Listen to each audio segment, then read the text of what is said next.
Matagumpay na nagsagawa ng road clearing operation ang mga tauhan ng Dinalungan Municipal Police Station sa loob ng nasasakupan ng Dinalungan Aurora nito lamang Biyernes, ika-3 ng Oktubre 2025. Pinangunahan ang operasyon ni Police Major Dennis Arbal Benoit, Chief of Police ng Dinalungan MPS, katuwang ang mga tauhan mula sa Dinalungan Bureau of Fire Protection at 91st Infantry Battalion Philippine Army. Layunin ng clearing operation na alisin ang mga sagabal sa kalsada upang mas mapadali at maging ligtas ang pagmamaneho ng mga motorista at maging mas ligtas ang daanan para sa mga pedestrian. Muling ipinakita ng mga otoridad ang kanilang dedikasyon sa pagbibigay ng mabilis at epektibong serbisyo.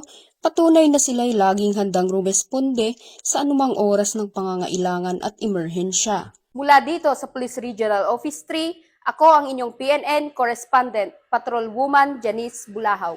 Alagad ng batas, tagataguyod ng Balitang Pulis.